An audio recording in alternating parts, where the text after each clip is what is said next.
Humans of the cardboard, welcome back to Just Nuts, guys. Late last night, we got the announcement for the next Duelist pack in the OCG. It is fire-based. It's called, what is it called officially? It's like Explosion, Duelist Pack Explosion or something. It's the fire-based one. If we're going by the same metrics that the last couple Duelist packs have worked with, we're going to pick three fire-based archetypes that have relevancy in the anime/manga, and they're going to get 7 cards of support per archetype. That is huge. 7 cards is so good. It's why it's so exciting to end up in one of these Duelist packs, because if you're a fan of one of these archetypes, 7 cards can change the world. I mean, Shizu didn't even exist, and then it was just like, it's one of the best engines in the game, right? Fleur just out of nowhere got Baron. Okay, wasn't even an archetype. Now we just have like one of the most generic Synchro 10s, right? Like stuff like that, it can go crazy in here. So today we're going through literally every option I could find to possibly end up in the Legendary Duelist this time, or Duelist pack.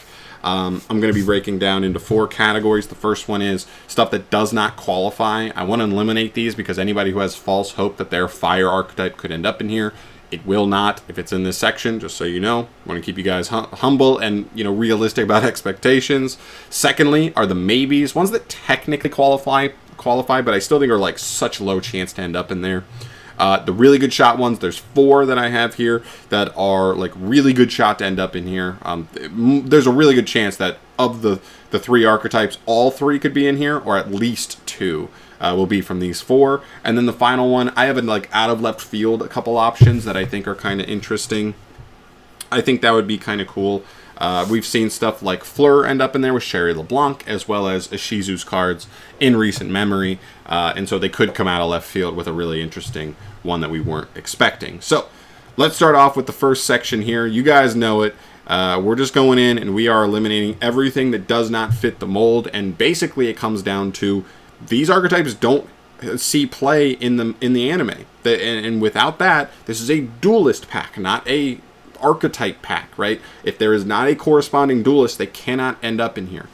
Infernal Knight misses the mark. Springens misses the mark. Rescue Ace, Gunkin, Valance. I think this one is Lavals, Metal Foes, Ancient Warriors, Evoltiles/Evolsars, Shiranui, Nephthys, Fire King. They're going to get a structure deck soon, though, so I'm not that worried about them. Grand Madre, I threw him in there because he's a cool card, and, you know, if they built an archetype around him, that would be cool, but he still doesn't have a character, so not in this set. Hazy Flame, Ignites, Infernoids, and the last one here would be Jurak. None of these have an actual character in the show to correspond to, and therefore are eliminated. So I'm going to say this before I end up with like comments in my comment section saying, "Oh, I'm so excited, let's go Metal Foes, I hope Metal Foes are in there." And then I'm just like, guys, they don't have a character in the anime, so they're not. Like, you just can't even hope for it. So, yeah. Okay, now we get to the maybes. First off, Fire Fist. I don't think these are very likely at all. Fire Fist has a character, Shota Geki, this guy on the right. He plays them, but he's manga only. I don't think we've ever seen a character that's manga only being a Legendary Duelist set, so not very likely. I'd like to see Fire Fist get support. The support a couple years ago was cool, but not enough. So I'd like to see more stuff, but not here, I don't think. Mathmech, same thing. Manga only. This guy right here. This is Yami Kuroda. Cool design on him, but not, again, manga only. Flamvels, played by Bob, and I think Yu-Gi-Oh! Zexal, if I'm correct. Or 5Ds, actually. Problem with this one is he doesn't even actually play Flamvels. He uses one Flamvel monster in like one episode, so I don't even know if we can necessarily count that. Not only that, but I don't think Bob's a fully relevant enough character, so yeah. And the last one in the maybe section is Horus. Horus is technically played by some random obelisk duelist. He appears in one episode in GX. He gets his ass clapped in both duels he's in. Done. Not a relevant enough character. Unfortunate, because I'd like to see Horus stuff. That'd be cool, but not enough. So now we move to the actual good options. I think these have a legitimate shot. I think bare minimum 2 of these next 4 will be in the set. First off, Salamangrates. I know what you're saying, John. Salamangrates were insane like 2 to 3 years ago. I know. It is what it is. They have a really relevant character in Soul Burner. Oh, I didn't. Okay, Soul Burner / Teddy Hamilton. from Vrain, so a super popular character, super popular archetype. I would not be surprised we saw Marine Cess end up in the Water Legendary Duelist. So I would not be surprised if this one is in there at all. It would really help sell it.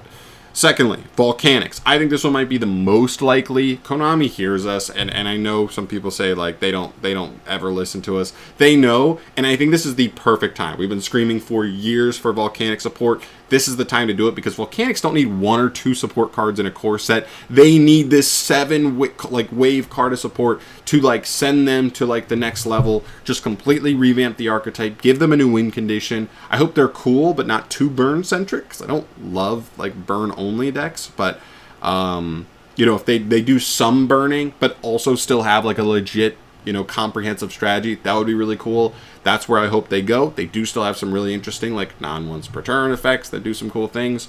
Very curious to see where they go. Of course, played by Axel Brody in Yu-Gi-Oh! GX. Very cool character. I love the design of Axel Brody. And yeah, Volcanics are awesome. I think that one might be overall the most likely. I really hope it's in here. Next up, Battling Boxer. This is the least well-known character, I think, played by Alito. I missed no Alito art. Shoot. Was fine. Some of these pictures didn't load because they're not the right kind of file. Whatever. It's my fault. Alito from Yu-Gi-Oh! Zexal. Interesting archetype. You know, some people like it, some people don't. This one I'd be the most okay if it didn't end up in here. But, you know, they still deserve it. They need support, so I wouldn't be mad about it. I'd just be okay if it wasn't in here. But, yeah, Battling Boxer makes sense. Relevant enough character. Needs support really bad. 7 cards would be really nice. And the last one for the actual possibilities is actually Jack Atlas's red archetype.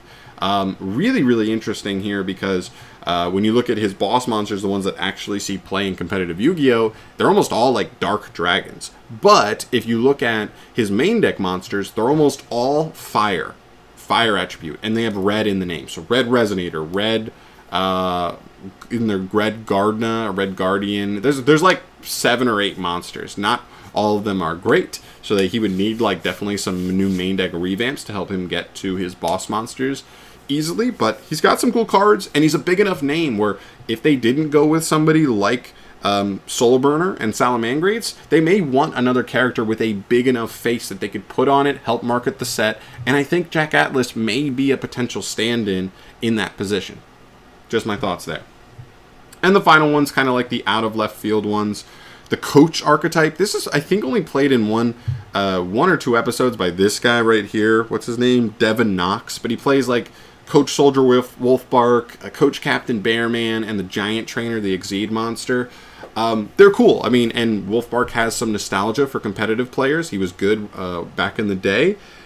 It's an out of left field one for sure, because I'm not sure Devin Knox is a relevant enough character to truly end up in here, so maybe this could have ended up more in the maybe section, but still, it's here.